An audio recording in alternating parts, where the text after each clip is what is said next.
Welcome back again for class 11th accountancy. आज के lecture में मैं आपको देने वाला हूँ एक बहुत बढ़िया चीज़ जो कि आपको याद करनी पड़ेगी और जैसी है वो वैसे ही याद करनी पड़ेगी।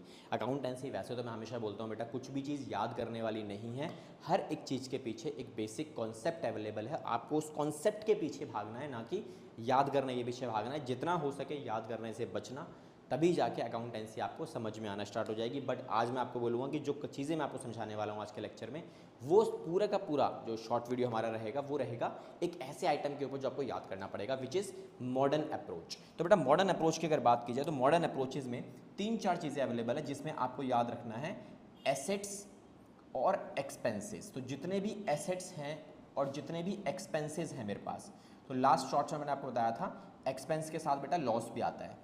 तो ये दो चीज़ें जो अवेलेबल हैं, इन दोनों का डिफ़ॉल्ट बैलेंस जो रहेगा वो डेबिट साइड पे रहता है। डिफ़ॉल्ट आपको मतलब कि जैसे मैथ्स में चलता है ना बेटा, आपका इक्वल टू में 2 लिखा है तो इसका मतलब क्या है, ये पॉजिटिव 2 लिखा हुआ है। अगर वो नेगेटिव होगा तो क्वेश्चन पक्का बताएगा कि हाँ this is a negative balance, ठीक है। तो बाय डिफॉल्ट जो मानते हैं वो हम क्या मानते हैं, प्लस का 2 मानते हैं। उसी तरीके से एक्सपेंसेस का और एसेट्स का डिफॉल्ट बैलेंस आपको डेबिट ही कंसिडर करके चलना है, ठीक है।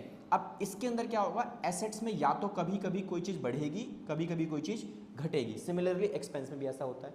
तो जब भी कभी एसेट्स बढ़ेगा या फिर एसेट्स कम होगा तो आपको क्या करना है, डेबिट करना है या फिर क्रेडिट करना है। तो बेटा बढ़ेगा तो डेबिट करना है, घटेगा तो क्रेडिट करना है, जैसा सेम मैथ्स में होता है। प्लस के आइटम को बढ़ाना है तो प्लस ही करना पड़ता है ना, नेगेटिव आइटम को नेगेटिव साइड पे बढ़ाना है तो नेगेटिव ले जाना पड़ेगा। जैसे मुझे बोला क्वेश्चन है प्लस का 2, इसे बढ़ाकर हमें करना है कितना, प्लस का 5 करना, तो मुझे यहाँ क्या करना पड़ेगा बेटा, प्लस का 3 करना पड़ेगा।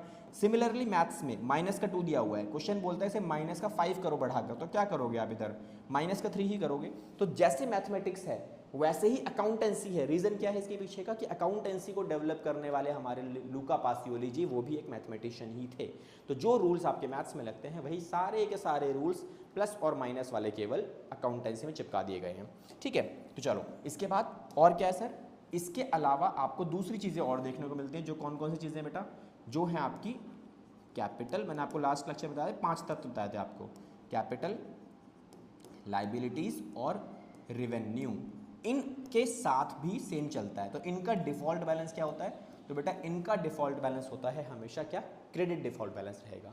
और इनके डिफ़ॉल्ट बैलेंस के अकॉर्डिंगली ही काम चलता है। अगर किसी भी आइटम में इनमें से कैपिटल, लायबिलिटी, रेवेन्यू अगर इंक्रीज होगा या डिक्रीज होगा, जो होना ही होना है बिजनेस के चलते, ठीक है, तो हम क्या करने वाले हैं, अगर इंक्रीज होगा तो क्रेडिट साइड को बढ़ाना है आपको, तो क्या करेंगे हम, क्रेडिट करेंगे। और अगर क्रेडिट साइड